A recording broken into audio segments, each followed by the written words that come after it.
Everybody shake it.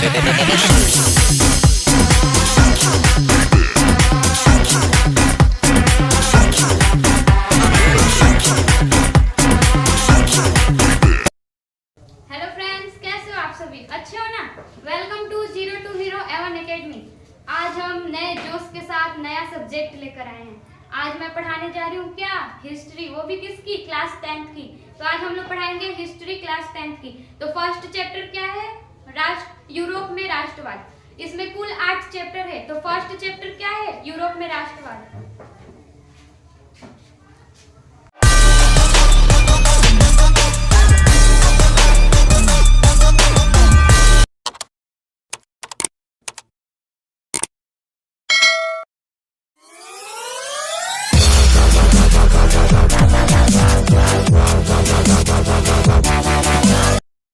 तो हम लोग आज का क्लास स्टार्ट करते हैं। तो क्या पढ़ना है आज? यूरोप में राष्ट्रवाद।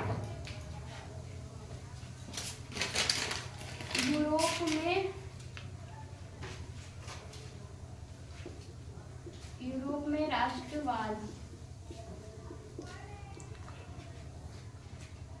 अब देखिए, राष्ट्रवाद, राष्ट्र का मतलब क्या होता है? सबको पता ही होगा। राष्ट्र का मतलब क्या होता है? देश होता है। राष्ट्र का मतलब देश।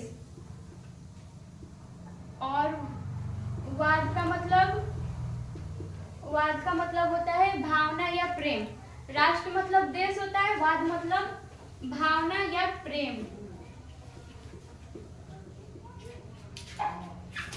भावना या प्रेम। तो राष्ट्रवाद की डेफिनेशन क्या होगी? देश के प्रति लोगों के अंदर प्रेम की भावना जगना, उसी को हम लोग क्या कहते हैं? राष्ट्रवाद। लोगों के अंदर देश के प्रति प्रेम की भावना जगना। लोगों के अंदर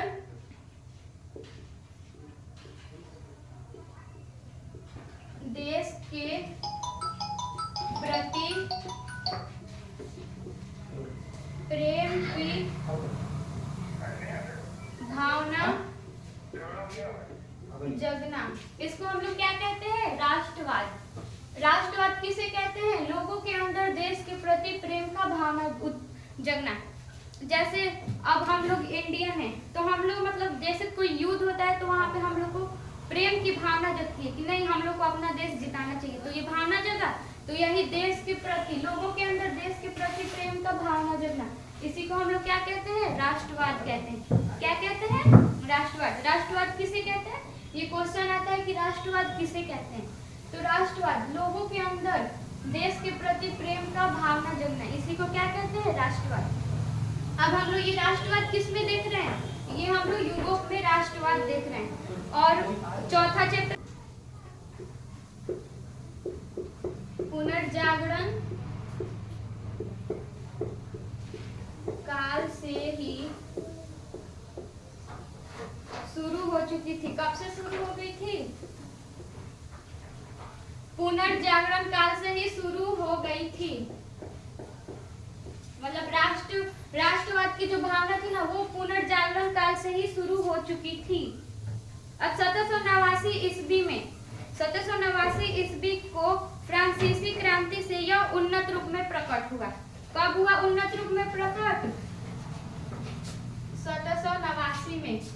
किसमें? फ्रांसीसी क्रांति के वजह से ये मतलब और ज्यादा फैल गया कि नहीं, और मतलब और देश के लोग बोलने लगे कि नहीं, हमको भी अपने देश में राष्ट्रवाद की भावना जगाना चाहिए। 1789 में फ्रांसीसी क्रांति में, फ्रांसीसी क्रांति में ये कैसे प्रकट हुई? उच्च रूप से प्रकट हुई। मतलब ज्यादा रूप से, मतलब ज्यादा सब लोगों के अंदर आ गया कि नहीं, हमको अपने देश में राष्ट्रवाद की भावना बढ़ानी है। और पुनर्जागरण काल किसे कहते हैं? ये 14वीं और 17वीं शताब्दी के बीच को क्या कहते हैं? पुनर्जागरण काल। किसको कहते हैं? 14वीं और 17वीं के बीच को क्या कहते हैं हम लोग? पुनर्जागरण काल।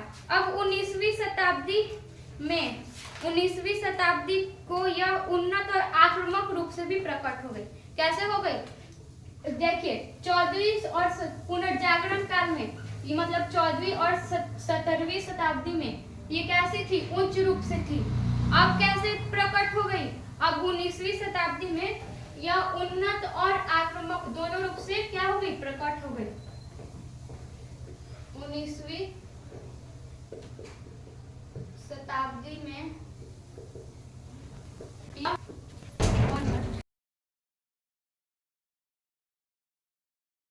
शताब्दी में 19वीं शताब्दी में आक्रामक रूप से देखिए राष्ट्रवाद पुनर्जागरण काफी हो गया। पुनर्जागरण हम कहते हैं 24वीं शताब्दी के और 1789 में राष्ट्रीय में यह फैल अब ये 19वीं शताब्दी में उच्च और आक्रामक दोनों रूप से फैल अब 19वीं शताब्दी से 19वीं शताब्दी कहते हैं 2000 को। अब ये दो है, अब 21 आएगा तो हम लोग क्या है 20वीं शताब्दी जैसे एक बार इसमें मतलब और बढ़ता है 2000 आएगा ये घटा और अभी आएगा 21,000 आएगा ये क्या 20 शताब्दी हो जाएगा। अब 1789 में फ्रांसीसी का नारा रहा, क्या रहा 1789 में फ्रांसीसियों का नारा हुआ। ये क्वेश्चन में एग्जाम में पूछ देता है कि 1789 में फ्रांसीसियों का नारा क्या रहा। 1789 में फ्रांसीसी का नारा क्या रहा, ये 3 नारे हुए। 1789 में फ्रांसीसी का 3 नारे हुआ। पहला स्वतंत्र क्या था, पहला स्वतंत्र, दूसरा कांगा और तीसरा क्या था बंधुता का भाईचारा बंधुता। 1789 में फ्रांसीसी का नारा क्या रहा, तो फर्स्ट स्वतंत्रता, दूसरा कांगा और तीसरा बंधुता। भाई इसने किस टारगेट बनाया है कि 410 बोर्ड नंबर है।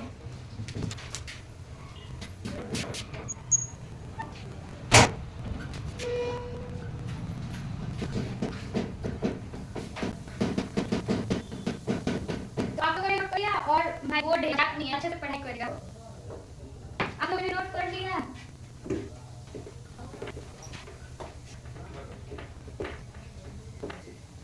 अब इसका कौन रहे थे, इसके कारण रहे थे ये टेस्ट और इस परिणाम युवकारी कौन रहे, इसके कारण कौन रहे टेस्ट और इस परिणाम युवकारी रहे। अब देखिए ये नेपोलियन, अब हम पढ़ेंगे इस नेपोलियन के बारे में और नेपोलियन युग राष्ट्रवाद के अंदर नेपोलियन युग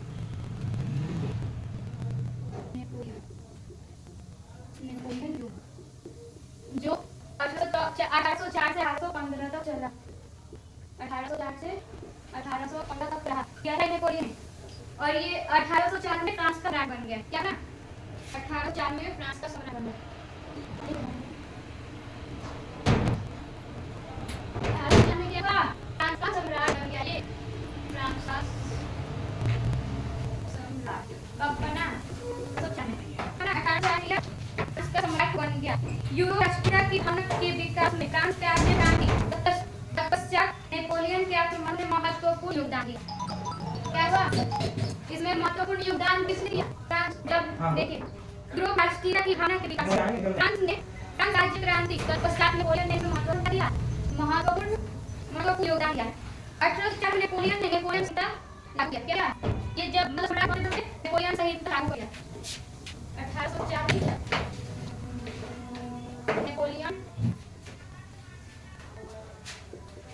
संहिता लागू कर दिया। क्या किया 1804 नेपोलियन संहिता लागू कर दिया। नेपोलियन तो खतरनाक था, अभी आगे कहानी तो बहुत खतरनाक था। अब देख फ्रांसीसी क्रांति फ्रांसीसी क्रांति ने राजनीति को अलग कर दिया। ये फ्रांसीसी क्रांति था, ये राजनीति को अलग कर दिया और इसको अखबारों में ला दिया। किसको, राजनीति को अलग करके क्या लाया, अखबारों में ला दी। किसको, राजनीति को कहाँ लेकर आया, फ्रांसीसी क्रांति अखबारों में लेकर आ गया। नेपोलियन जर्मनी और इटली ने जर्मनी और इटली राज्य को भौगोलिक नाम में दर्जा दे दिया। नेपोलियन ने जर्मनी और इटली को नेपोलियन ने जर्मनी और इटली को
नेपोलियन ने जर्मनी और इटली को भौगोलिक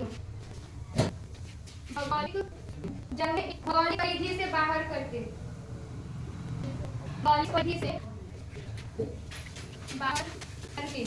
तो वास्तविक और राजनीतिक दर्जा दे दिया। क्या दे दिया? नेपोलियन ने जर्मनी और इटली को भौगोलिक परिधि से बाहर इसको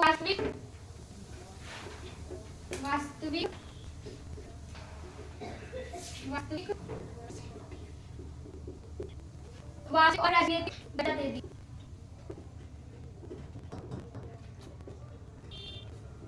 मतलब इसका मतलब क्या हुआ? वास्तविक और राजनीतिक दर्जा दे दिया।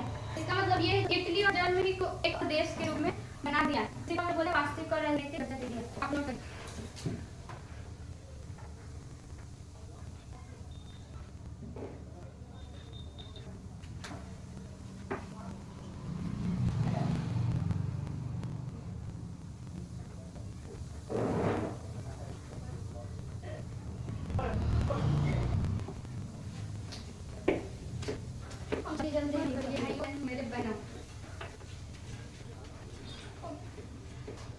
अब देखिए क्या हुआ, जिससे इटली और जर्मनी के एकीकरण मार्ग में प्रशस्त हुआ। क्या हुआ? जर्मनी और इटली के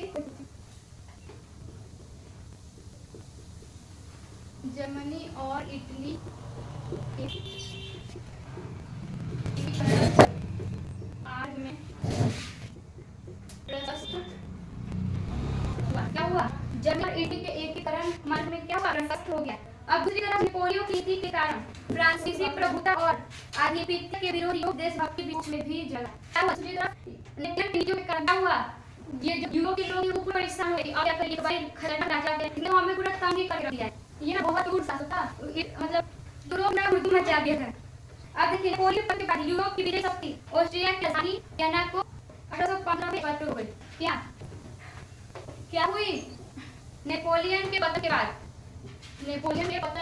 ऑस्ट्रिया की राजधानी वियना को ये पूरी यूरोप की शक्ति उसी के पास चली गई। किसके पास? यूरोप की शक्तियां ऑस्ट्रिया की राजधानी वियना के पास एकत्र हुई। नेपोलियन के बाद ऑस्ट्रिया की राजधानी वियना के पास एकत्र हुई। ऑस्ट्रिया की राजधानी कहाँ है? ऑस्ट्रिया की राजधानी कहाँ है? वियना में। और ये कब एकत्र हुई? ये 1815 में एकत्र हुई। कब हुई?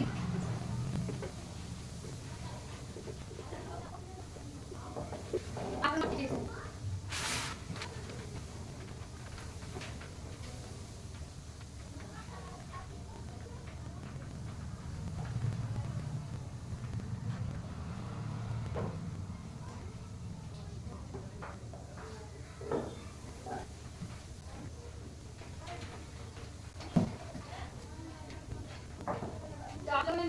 जल्दी नोट कर। अभी उद्देश्य क्या था? युद्ध में उसी व्यवस्था को स्थापित करना, जिसे नेपोलियन के युद्धों ने स्थापित करना, जिसे नेपोलियन के युद्धों ने विजयों ने अस्त व्यस्त कर दिया। मतलब क्या था? वही मतलब पहले जैसे यूरोप में था, उसको क्या नेपोलियन ने क्या कर दिया था? अस्त व्यस्त कर था। और ऑस्ट्रिया के राजधानी वियना क्या काम था? उसको वापस लाया था। लेकिन इसमें भाग लेने वाले राष्ट्र 4 देश थे। कितने थे? 4 देश। पहला है पर्सा, ब्रिटेन क्या इंग्लैंड भी पता है? इंग्लैंड और फिनलैंड। और इसमें पर्सा, ब्रिटेन को इंग्लैंड बोलते हैं। अब हम बोलिएगा कि ब्रिटेन आते हैं और पर्सा आते से। और इसमें रूस और ऑस्ट्रिया रहे।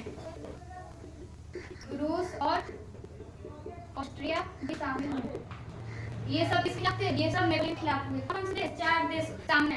पर्सा, ब्रिटेन, रूस और ऑस्ट्रिया। अब यहाँ पे युद्ध होता है वाटरलू का। किसका युद्ध होता है? वाटरलू का युद्ध होता है। का युद्ध किसके बीच होता है? नेपोलियन और ये 4 देशों के बीच। नेपोलियन और ये 4 देशों के बीच। पर्सा,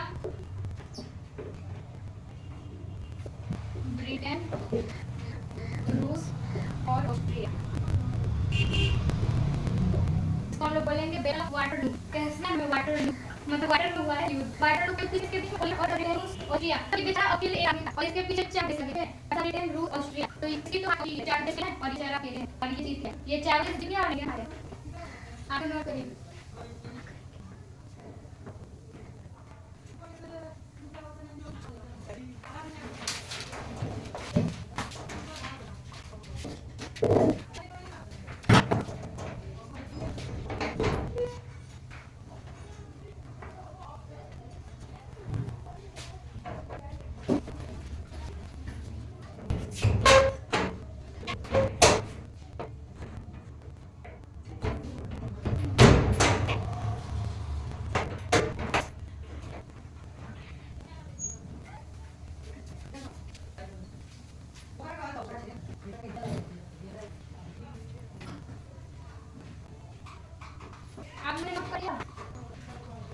इसे नोट्स बना लीजिएगा, मैं आपको चेक करने आपको चेक लो आप लोगों की शादी में चेक कर लूंगी। अरे नेपोलियन ने चारों देश के साथ क्या मतलब को क्या कर दिया, अब मैं से नहीं पाऊंगा और तुम लोग के खुद हवाले खुद को मैं हवाले कर दे हूं, मैंने खुद को ले हवाले कर दिया है कुछ है। अब देखिए अब क्या हुआ, चारों देश ने लेकिन छोड़ा नहीं, अब देखिए अगर छोड़ दिया तो वो फिर से कार्य करेगा ही, अपना बदमाशी सब करेगा, छोड़ दिया तो फिर तो मचाएगा। इसलिए उन्होंने चारों देशों की नहीं, अब हम लोग इसको छोड़ेंगे। अब तो क्या चारों ने बंदी बना, क्या था बंदी बना लिया चारों देशों ने नेपोलियन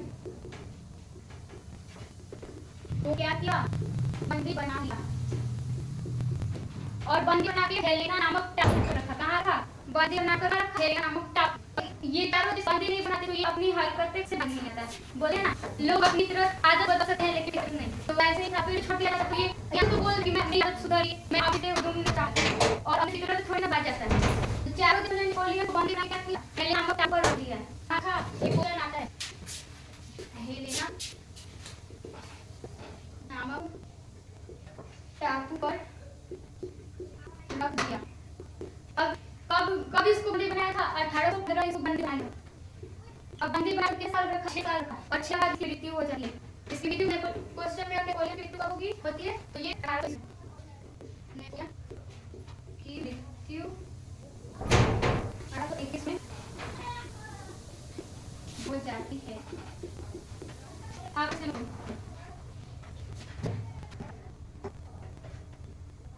तो आप लोगों ने नोट कर लिया, याद रखिए बोर्ड में 450 प्लस नंबर लाना है ना, पढ़ाई अच्छे करें। तो आज की क्लास तक, अभी अगले क्लास में, जय हिंद जय भारत।